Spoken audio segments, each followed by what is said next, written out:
The last human colony on Proxima Centauri fell silent 3 days ago. Commander Geo Park stood motionless before the tactical display, watching as the red symbols of Varaxian warships crept closer to Earth. 6 months of relentless attacks had reduced humanity's territory to a single world and a handful of orbital stations. Billions dead, hundreds of settlements wiped clean. "We have 12 days before their main fleet arrives," said General Lim, his voice rough from too many sleepless nights. "The evacuation ships can only take 20 million people at most." Jiho didn't respond immediately. His mind was elsewhere, fixated on a crazy idea that had kept him awake for the past week. An idea that might save them all, or doom them faster. "Sir, I have a proposal," he finally said, turning to face the Joint Defense Council. "We need to steal the Nemesis." The room fell silent. Admiral Choi was the first to laugh, a harsh sound without humor. "The Arconian Supercarrier. The one that's been floating dead in the Cygnus void for the past century. That's your plan?" "Yes, sir."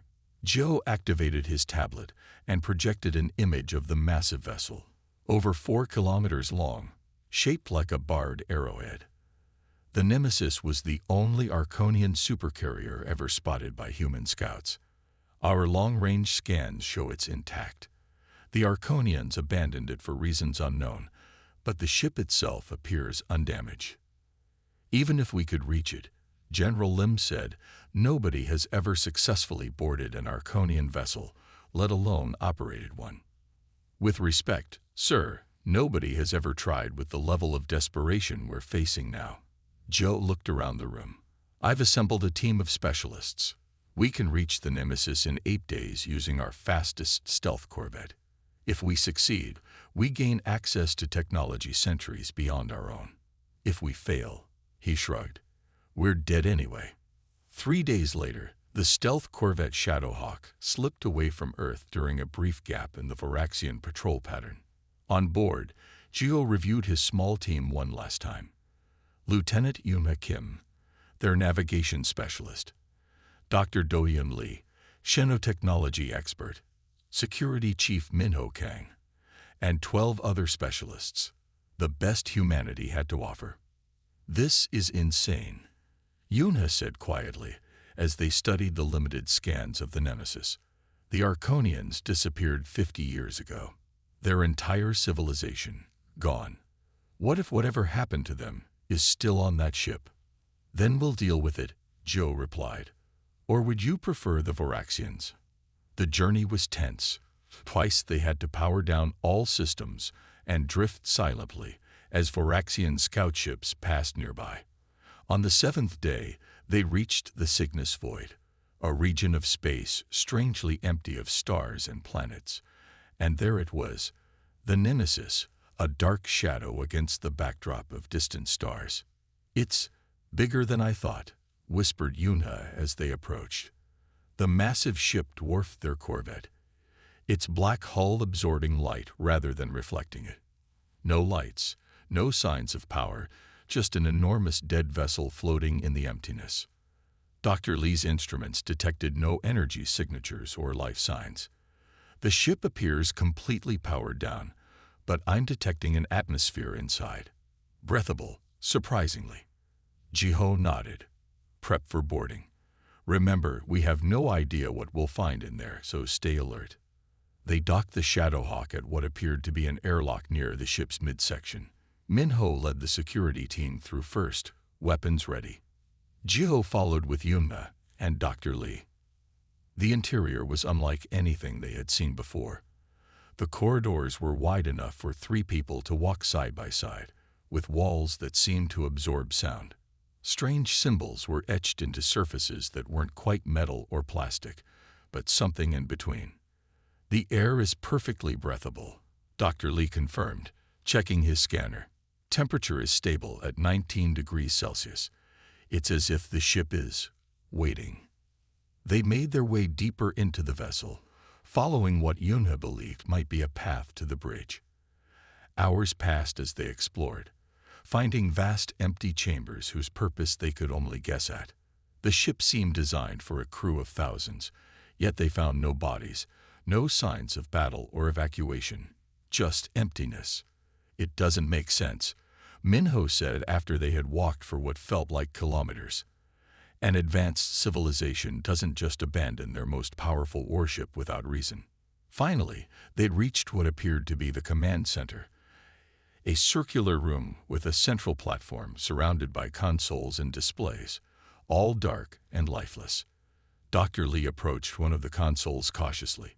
"I think these might respond to touch," he said, hovering his hand over a smooth black surface. The Arconians were humanoid, according to the limited records we have. "Wait," Gio cautioned, but Lee had already placed his palm on the console. For a moment, nothing happened. Then, a soft blue light began to glow beneath his hand, spreading outward along lines in the console's surface. Similar lights began to appear throughout the room, racing along channels in the walls and floor. "I think we just woke it up," Lee said, his voice a mix of awe and fear. The lights continued to spread, presumably throughout the ship. A holographic display flickered to life above the central platform, showing what appeared to be a three-dimensional map of the ship. Yuna stepped closer, her eyes wide. "This is incredible. The ship's design. It's not just a carrier. Look at these weapon systems, the drive configuration. This thing was built to reshape reality itself." A soft hum began to build around them as more systems came online. The ship was awakening after decades of dormancy. "Can you figure out how to control it?" Joe asked, approaching the central platform. Yuna studied the holographic display. "Maybe. These controls seem intuitive somehow, as if they're designed to be understood by different species." She hesitantly reached toward one section of the display and moved her hand in a gesture. The hologram responded, zooming in on what appeared to be the engine section. "I think I can navigate this," she said with growing confidence. "It's almost as if the ship is helping me understand." Over the next few hours, they began to grasp the basics of the ship's systems. The Nemesis was indeed a marvel of technology, capable of speeds no human vessel could match, armed with weapons that didn't just destroy targets but removed them from existence by altering local spacetime. "No wonder the Arconians were feared," Minho said as they reviewed the weapon systems. "With a fleet of these, they could have ruled the galaxy. Yet they vanished instead," Joe reminded him. "Let's not forget that." By the time Earth sent an emergency transmission, the Varaxian fleet had arrived early and begun their attack. They had managed to power up the Nemesis engines and were cautiously testing its navigation systems. Jiho gathered the team on the bridge. "We're out of time. Earth falls today unless we act now. We barely understand 10% of this ship's capabilities," Dr. Lee warned. "Attempting to engage the Varaxians could be disastrous. More disastrous than losing Earth." Jiho countered. He turned to Yuna. "Can you get us there?" She nodded slowly. "I think so. The faster-than-light system is unlike anything we use, but the principles are similar. We should be able to reach Earth in under an hour." "Then that's what we'll do," Gio decided. "Humanity has always adapted to survive. Today, we adapt or perish." As the massive ship hummed to life around them, Yuna input the coordinates for Earth. The stars outside the viewports stretched and blurred as the Nemesis, dormant for so long, surged forward with new purpose, carrying humanity's last hope within its ancient hull. The Nemesis moved through space like a shadow, its massive form somehow evading detection as it approached the Sol system. On the bridge, the small human crew worked with frantic energy, each focused on mastering different aspects of the alien vessel. Dr. Do-Young Lee had not slept in 36 hours. His eyes burned as he studied the pulsing core at the heart of the ship, a sphere of swirling energy contained within nested rings of an unknown metal. The core didn't burn fuel like human ships. It didn't create controlled fusion or fission. It did something else entirely. "This shouldn't be possible," he muttered, reviewing the data on his tablet. "The core is creating tiny tears in spacetime, harvesting energy from the difference between dimensions." Engineer So Yoon looked up from her console. That's why the power seems endless. Yes, according to these readings, the ship could run at full capacity for thousands of years without refueling. Do-hyun shook his head in amazement. Human physicists have theorized this might be possible, but we thought it would take centuries to develop the technology. Commander Geopark approached them, his face showing signs of exhaustion but his eyes alert. Can we use this power to fight the Varaxians? If we can figure out how to control it properly, Do-hyun replied. The weapons systems seem to use the same principle. They don't just destroy targets, they remove sections of space-time entirely. Ji-ho nodded grimly. Keep working. We reach Earth in 5 hours. Across the bridge, Security Chief Min-ho Kang had made a discovery of his own. While exploring the ship's lower levels, he had found what appeared to be personal quarters. Unlike the rest of the ship, these rooms showed signs of hasty departure. Belongings scattered, food left uneaten, personal items abandoned. More disturbing were the log entries he discovered. The Arconians had left recordings, and while the language was unknown, the ship's systems had begun translating them as more power was restored. Commander, you need to see this, Min-ho called, waving Ji-ho over to his station. The screen displayed images of what appeared to be the Arconian crew. Tall, slender beings with 4 arms and skin that shifted colors like an octopus. The recording showed them in obvious distress, their skin flashing red and black patterns. The translation is rough, Min-ho explained, but from what I can gather, they were running from something. Something they called the Void Eaters. Void Eaters. Ji-ho frowned. Another species. I don't think so. Listen to this part. Min-ho played another clip. The alien's voice came through the speakers, the ship's translation system rendering it in flat, emotionless tones. The weapon was a mistake. We tore the veil between realities. They came through. They consume everything. Worlds, stars, minds, we cannot stop them. The Nemesis was built to seal the breach, but we failed. They are inside us now. We must abandon ship before we bring destruction to others.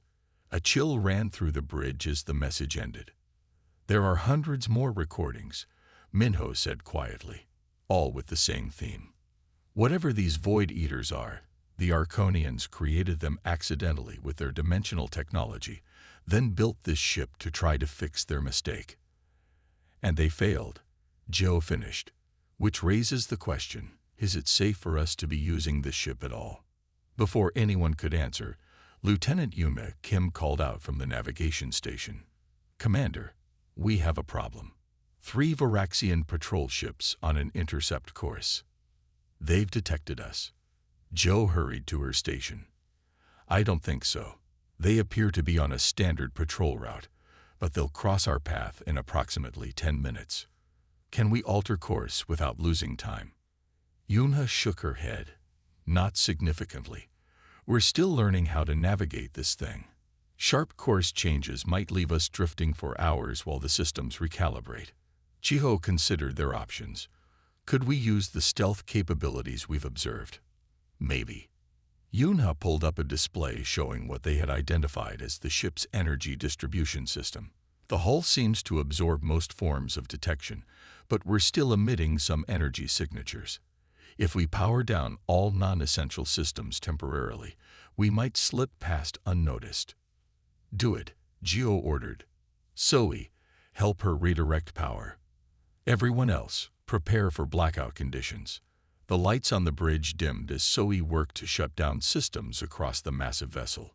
The hum of power dropped to a whisper. Screens flickered off, leaving only emergency lighting and basic life support. Holding position. Yunha reported quietly, as if the Varaxians might hear her through the vacuum of space. Patrol ships approaching. 8 minutes to closest point. The crew waited in tense silence. This was their first real test. If the Varaxians detected them, the element of surprise would be lost, and Earth might fall before they could reach it. Suddenly, the ship shuddered. A strange sensation passed through everyone on the bridge, like being watched by unseen eyes. "What was that?" Jiho demanded. Do-hyun checked his remaining instruments. "Energy spike in the core." "I don't understand." "We powered everything down." The sensation came again, stronger this time. In the dim light, shadows seemed to move oddly, stretching in impossible directions. "The logs," Minho whispered. "The Void Eaters. What if powering down the system's keeping them out?"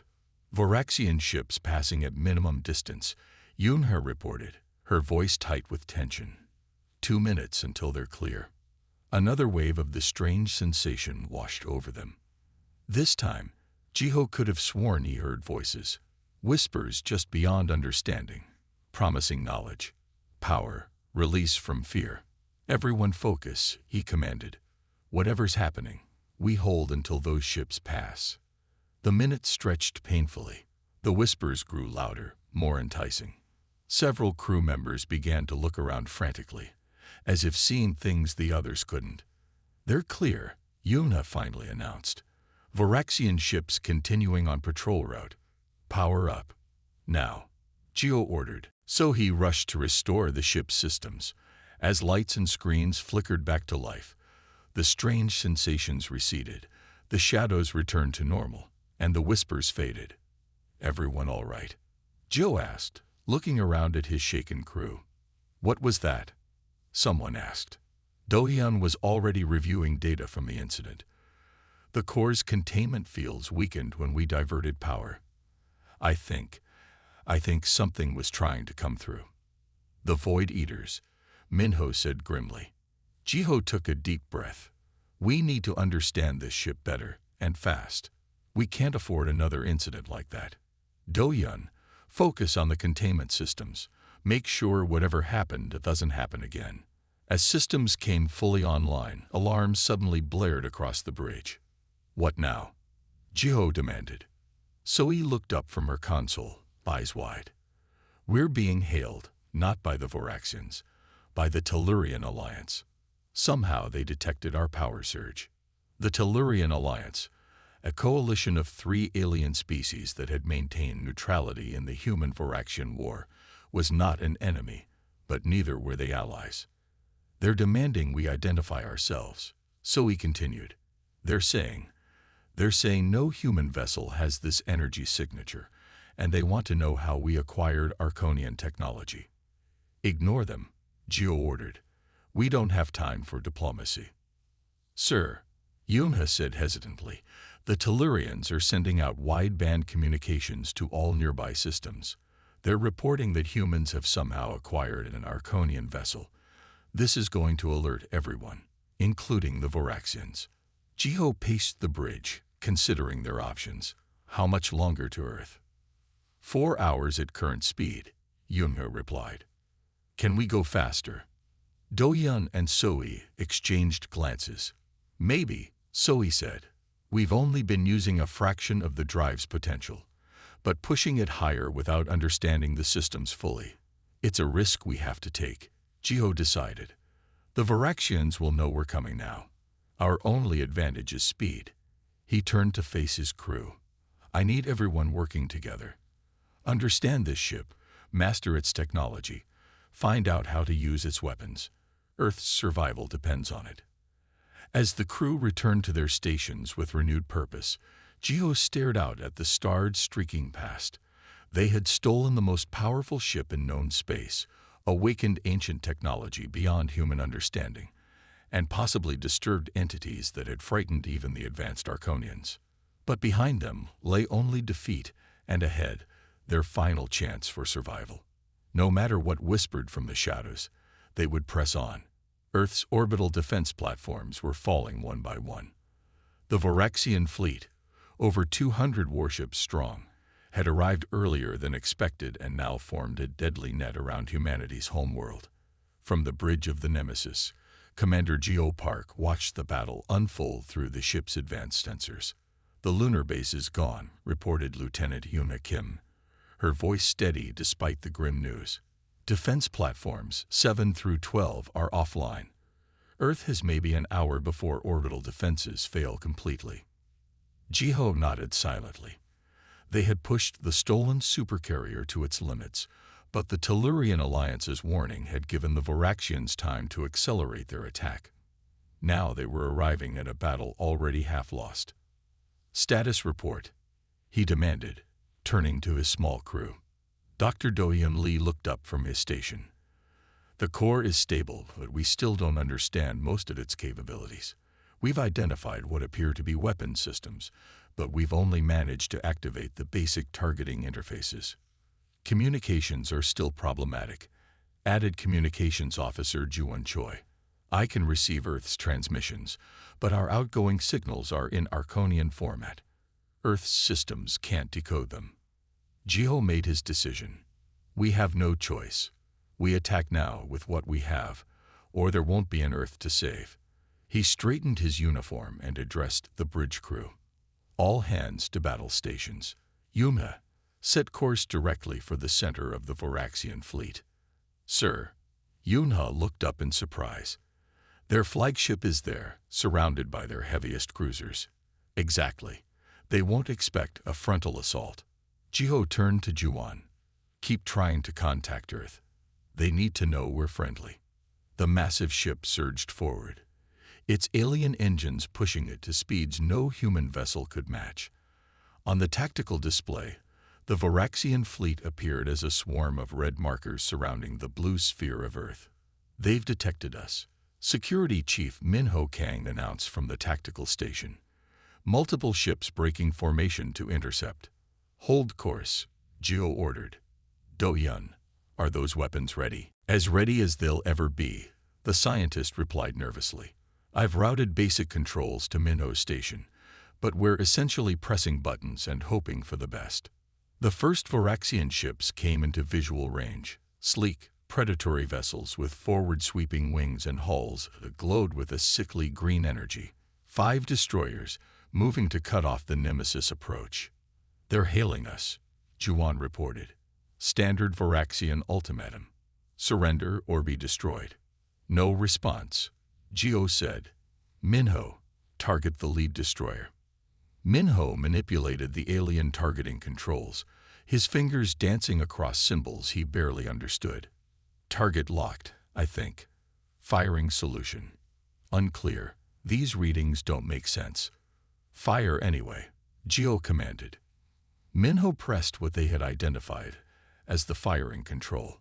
For a moment, nothing seemed to happen. Then a pulse of blue-white energy emerged from the Nemesis, so bright it made the bridge crew shield their eyes. The energy struck the lead Varaxian destroyer, and the ship simply vanished. No explosion, no debris.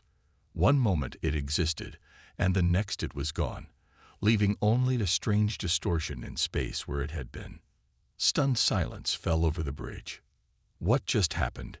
Joe finally asked. Doyon was staring at his readings in disbelief. The weapon didn't destroy the ship, it removed a section of space-time. The ship wasn't damaged, it's just gone, along with the space it occupied. The remaining Varaxian destroyers broke formation, clearly as shocked as the humans by what they had witnessed. "They're retreating," Minho reported, amazement in his voice. "Not for long," Jiho said. "Target the next group." We push forward while they're confused. The Nemesis continued its advance toward the heart of the Varaxian fleet. 2 more times they fired the strange weapon, and 2 more enemy ships vanished from existence. With each successful attack, Do-hyun and engineer So-Yoon gained more understanding of the systems. "The weapon creates a localized fold in space-time," Do-hyun explained as they approached the main fleet. "It's not destroying matter, it's sending it somewhere else. Another dimension, perhaps. The power requirements are massive," So-Yi added. "We can only fire approximately once every 2 minutes before the systems need to recharge." The initial shock was wearing off, and the Varaxians were regrouping. Dozens of ships now moved to intercept the Nemesis, their weapons charging. "Multiple weapons locks on us," Minho warned. "Impact in 20 seconds. Evasive maneuvers," Jiho ordered, but Yunha shook her head. "This ship wasn't built for agility. It's too massive. Brace for impact." The Varaxian weapons fire struck the Nemesis and seemed to be absorbed by its hull. The ship shuddered slightly, but damage reports showed all systems nominal. "The hull," Zoe exclaimed, checking her readings. "It's converting the energy of their weapons into additional power for our systems." Jiho allowed himself a small smile, then let them keep firing. Minho, target their flagship. As the battle continued, Juwan finally made a breakthrough with the communication system.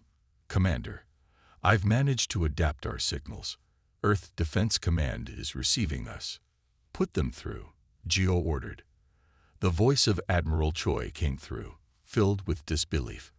"Park, is that really you? What are you piloting?" "The Arconian Supercarrier, sir," Geo replied. "We succeeded. We need Earth's remaining forces to coordinate with us. The Nemesis is powerful, but we can't fight the entire fleet alone." "Understood. Sending tactical data now. All remaining Earth forces will support your attack." With Earth's defense forces now coordinating with them, the battle shifted. The Varaxians, facing a weapon they had never encountered before, began to fall back, their carefully planned invasion dissolving into chaos. The Nemesis carved a path through the enemy fleet, each activation of its main weapon erasing another Varaxian ship from existence. Earth's fighters and remaining cruisers followed in its wake, picking off damaged enemy vessels. On the bridge, the human crew worked with growing confidence. Juwan coordinated with Earth's forces, directing them away from the Nemesis firing arcs. Zoe discovered additional weapon systems, defensive arrays that could target multiple smaller ships simultaneously. "The Varaxian flagship is changing course," Minho reported after an hour of battle. "They're retreating. The entire fleet is following." Cheers erupted across the bridge. Geo allowed his crew a moment of celebration before raising his hand for silence. "This is only the beginning," he reminded them.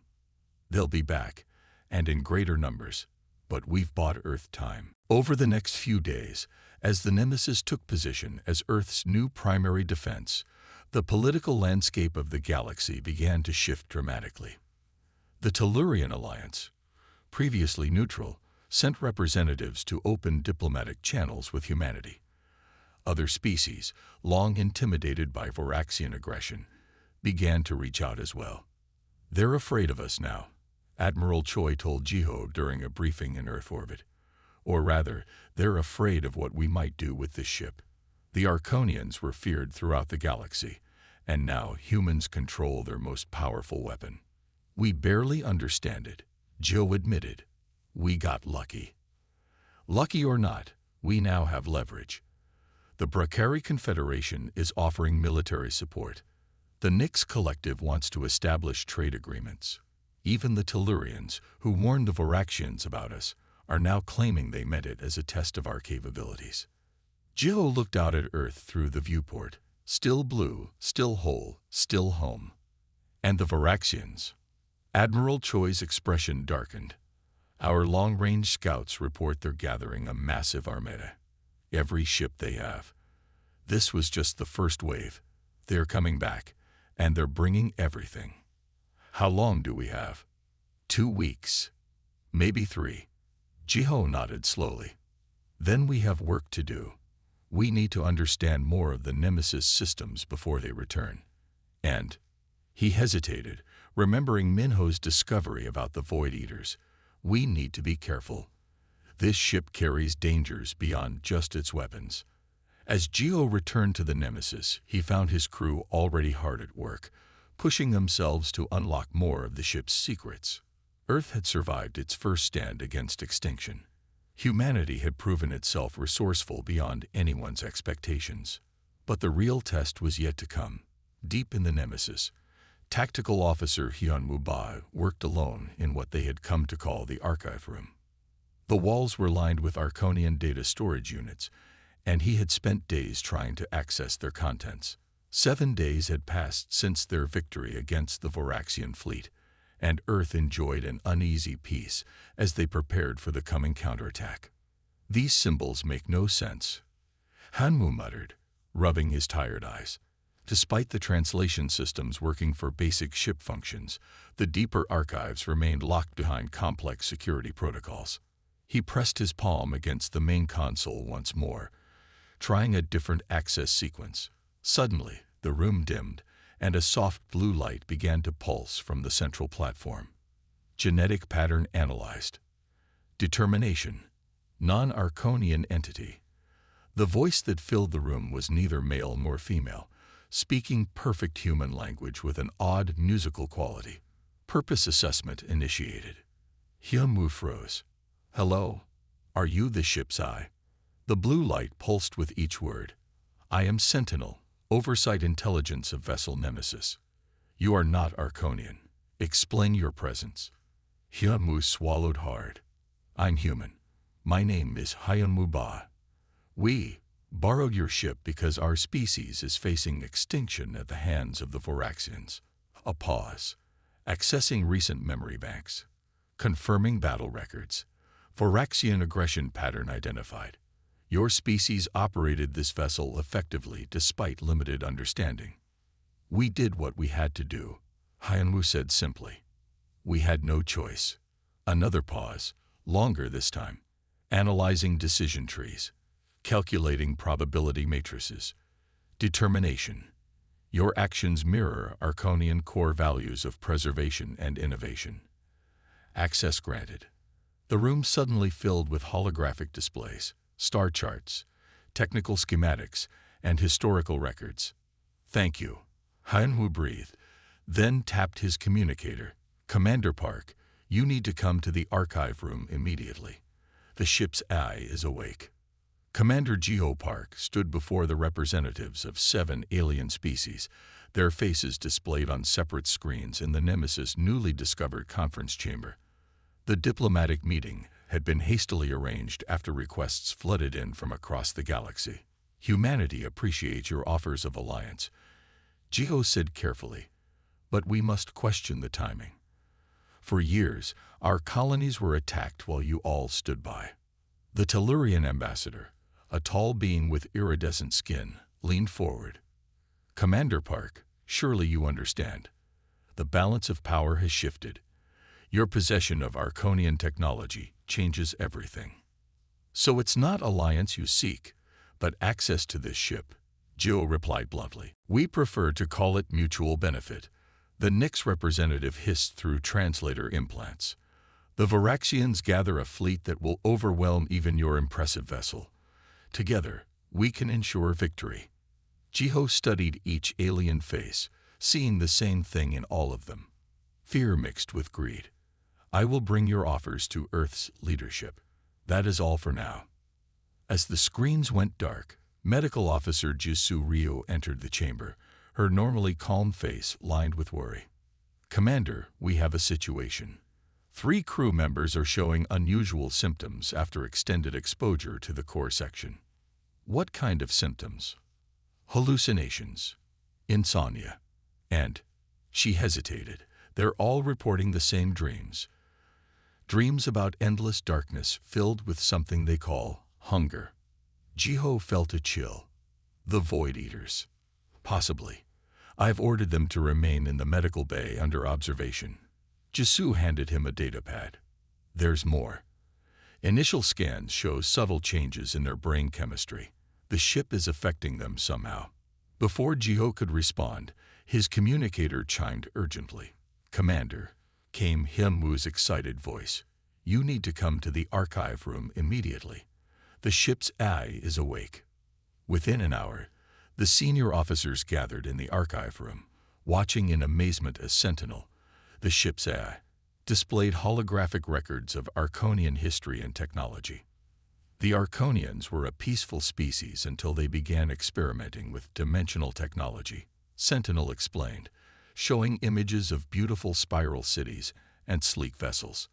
Their civilization spanned 300 worlds at its peak. What happened to them? Asked Geo. The holographic display darkened, showing what appeared to be a massive scientific installation. The Dimensional Aperture Project, an attempt to harvest energy from parallel realities. The experiment succeeded beyond expectations, providing unlimited power. The image shifted to show the same installation surrounded by darkness, with strange, flowing shapes moving through the scientists. But they created a tear in reality. Entities from the void between dimensions detected the energy and came through. The Arconians called them Void Eaters, beams of pure entropy that consume ordered reality and convert it to chaos. That's what the Nemesis was built to fight. Dr. Lee asked, his face pale. Correct. This vessel contains technology designed to seal dimensional breaches and, if necessary, create controlled reality bubbles to contain threats. The Arconians built 7 such vessels.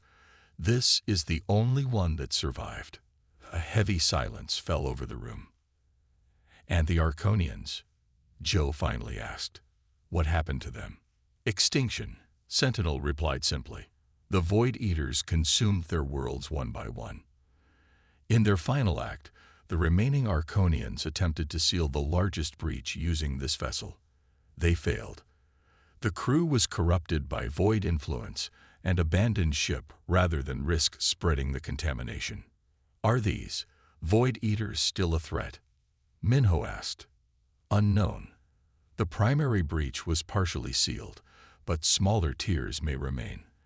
The entities exist in a state of semi-dormancy, but strong energy signatures, like this ship's weapons, could potentially attract their attention. Jiho exchanged worried glances with his officers, and every time we fire the main weapon, we're creating new tiers in space-time. Correct, Sentinel confirmed. Each use risks further incursions. 2 days later, Commander Park stood alone on the observation deck, staring out at Earth glowing blue and white against the blackness of space. The burden of what they had learned weighed heavily on him. May I join you? Dr. Lee asked, entering quietly. Jiho nodded. I've been thinking about our options. They're all bad. Sentinel has been helping us understand more of the ship's systems, Do-Yun said.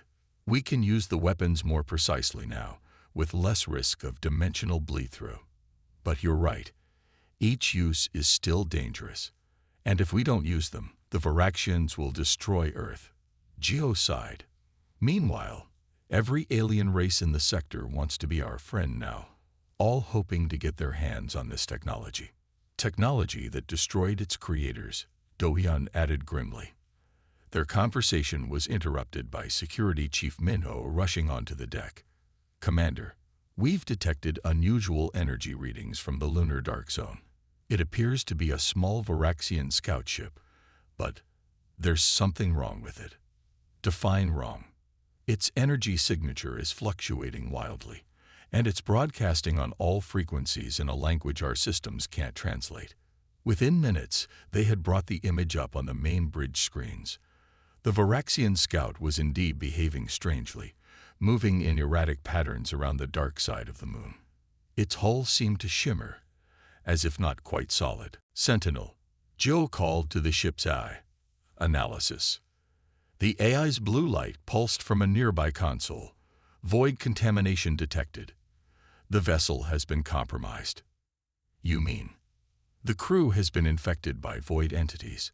The ship is being used as a probe to test our defenses and gather information. Tactical Officer Hyunwoo looked up from his station, face grim. Sir, if the Void Eaters are making contact with the Varaxians, Jiho didn't need him to finish. If the entities that had destroyed the Arconians were now interfacing with humanity's enemies, they faced a threat far worse than mere extinction. We need to destroy that ship immediately, he ordered. Minimum weapons power, precisely targeted. As the Nemesis moved to intercept the corrupted scout, Medical Officer Jisoo appeared on the bridge, bringing more disturbing news. The affected crew members are getting worse, she reported quietly to Jiho. They're hearing voices now, urging them toward the core. I've had to sedate them. Keep them isolated, Jiho ordered, and start scanning all crew members daily for similar symptoms. The Nemesis positioned itself above the erratic Varaxian scout. At Jiho's command, they fired the smallest possible weapon burst. The scout vanished, along with a tiny portion of space around it. No void leakage detected, Sentinel reported. Containment successful. Jiho nodded, but took little comfort in the small victory. On the tactical display, long-range sensors showed the massive Voraxian armada continuing to grow at the edge of the system. Meanwhile, diplomatic requests from a dozen species continued to pour in, each seeking alliance with, or control of, the humans and their powerful new weapon. And somewhere beyond normal space, ancient hunger stirred, drawn by the energy of a ship that was both humanity's salvation and, potentially, the galaxy's doom. The Voraxian armada filled the view screens of the Nemesis Bridge, over 1,000 warships arranged in attack formation at the edge of the solar system. For 2 weeks, the massive fleet had been gathering, pulling ships from every corner of Voraxian territory. Now they were ready to launch their final assault on Earth. They'll be in range in 30 minutes, Tactical Officer Hyun Bai reported, his voice steady despite the overwhelming odds they faced. Commander Geopark studied the tactical display, where Earth's allied forces seemed pitifully small in comparison. The remaining human defense fleet, bolstered by ships from the Tellurian Alliance and 3 other species who had decided to stand with humanity. Even with the Nemesis, victory seemed impossible. All systems are at full capacity, Engineer Soi Yoon announced. Sentinel has optimized the weapons for maximum efficiency with minimal dimensional bleed-through. The ship's AI pulsed softly from its control node. Probability of successful defense, 17.3%. Recommend preparation of evacuation protocols. No one's evacuating, Geo said firmly. We make our stand here. Science Officer Taehyun Han burst onto the bridge, his normally calm demeanor shattered by excitement or fear, perhaps both. Commander, I need to speak with you immediately. It's about the Voraxians. We're about to face their entire fleet, Taehyun. Whatever you found can wait until... No, it can't, Taehyun interrupted, something he had never done before. I've been analyzing the corrupted scout ship's broadcast. Sentinel helped me break the encryption. He took a deep breath. They weren't sending tactical data. They were sending a warning. The bridge fell silent. Explain, Geo ordered. The message was meant for us, for any sentient life in this sector. The Voraxians aren't conquering for territory or resources. Taehyun's voice dropped. They're running from something they call the Great Darkness, something that destroyed their outer colonies 3 years ago. The Void Eaters, Minho whispered. Yes, the same entities the Arconians created. The Voraxians discovered one of the tiers in reality and tried to use it as a weapon. Instead, they awakened the entities and have been fleeing ever since, conquering territories to use as buffer zones. Can you verify this? Joe asked Sentinel. The AI's light pulsed faster, analyzing Voraxian fleet movements over past 5 years. Confirmed. Their expansion pattern is consistent with flight rather than conquest. They establish defensive perimeters, then move on, abandoning outer territories once they are compromised.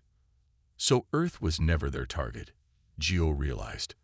Just another defensive position. If the Void Eaters have been following the Voraxians, Medical Officer Jisoo Ryu began.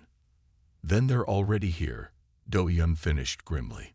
The corrupted scout proves it. The tactical display suddenly flickered, showing strange distortions appearing behind the Voraxian fleet. Alarms blared across the bridge. Multiple dimensional anomalies detected, Hyunwoo reported. They're not natural. The space behind the Voraxian fleet is tearing open. On the view screens, darkness began to pool among the stars. Not the normal blackness of space, but something deeper, something that seemed to devour light itself. Within that darkness, shapes moved with terrible purpose. The Voraxian fleet is breaking formation, Communications Officer Ju-Won Choi announced. They're broadcasting on all frequencies. It appears to be a general distress call. They know what's coming, Jiho said quietly.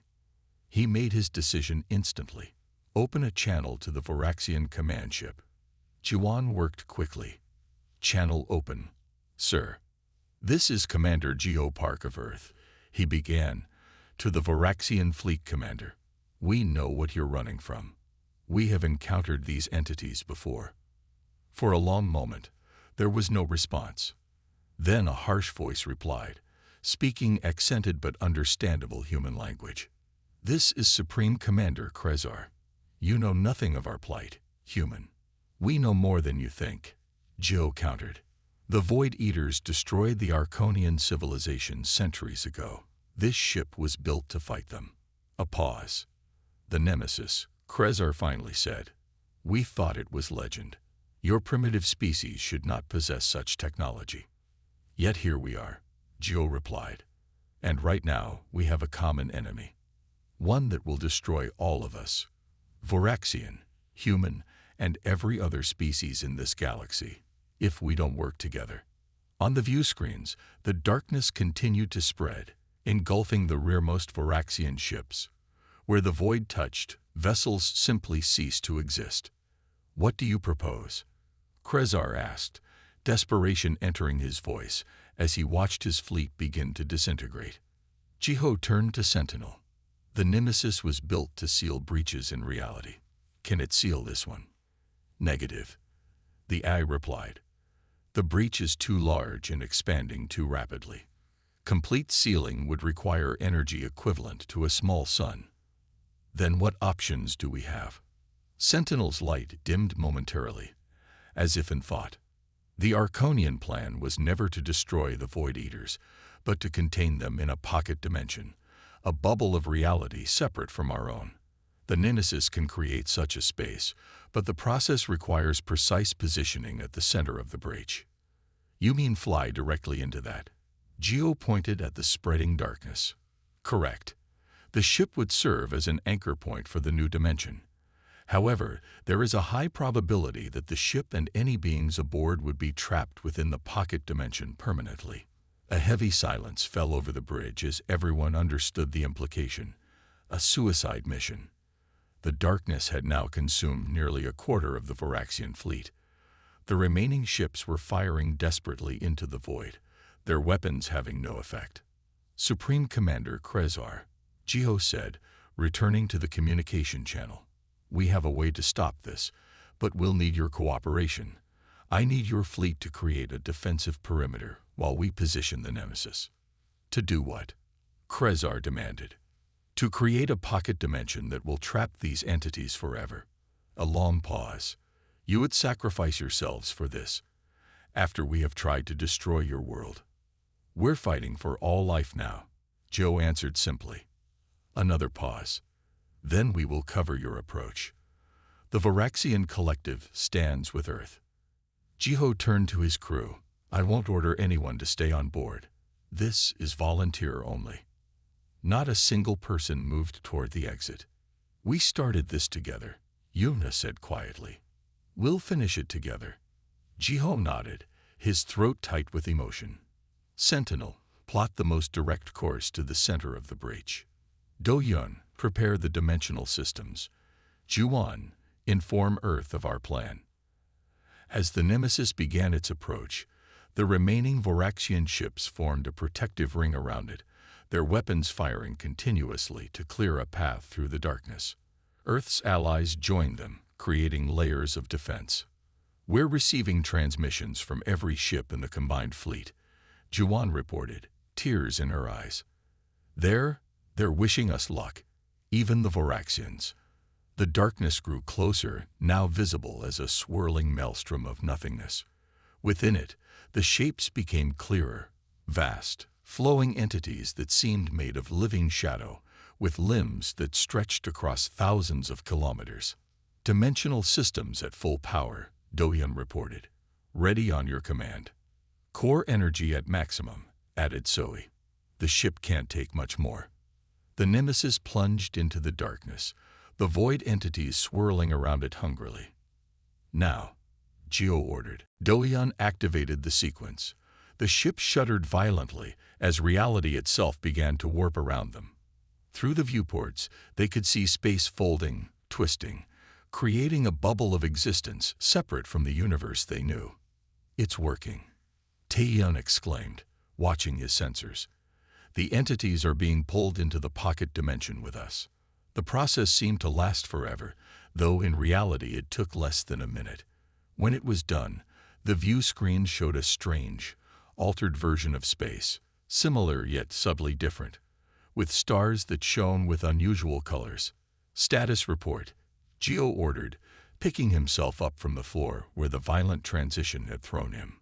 Dimensional separation complete, Sentinel announced. The pocket universe is stable. All void entities have been contained. And our position? Geo asked. We exist in a space between spaces, the AI explained. A reality bubble approximately 1 light-year in diameter, containing this vessel and the void entities. We are no longer connected to our original universe. The bridge crew looked at each other, the reality of their situation sinking in. They had succeeded in saving Earth, saving the galaxy, but at the cost of ever returning home. Wait, Zoe said suddenly, studying her console. The pocket dimension is stable, but I'm detecting a thread of connection back to normal space. It's small, but it's there. Sentinel, explain, Geo demanded. The human mind has properties that Arconians lacked, the AI stated. Your consciousness maintains quantum connections regardless of dimensional barriers. This ship responds to those connections. You're saying we could find our way back? Do-Yun asked. Perhaps, not physically, but there may be ways to transmit information, to maintain contact, possibly, eventually, to create a stable bridge. Geo looked around at his crew, these humans who had accomplished the impossible, who had chosen sacrifice over surrender. Then that's our new mission. We've saved Earth. Now we find our way back to it. As the Nemesis drifted through its pocket of reality, its human crew began to work once more, their ingenuity and determination undiminished. They had done the unthinkable, turned an ancient weapon into a bridge between worlds, ended a war, and contained a threat to all existence. And somewhere, across the dimensional divide, Earth received their final message. We live, we watch, we guard the darkness, and someday we will return.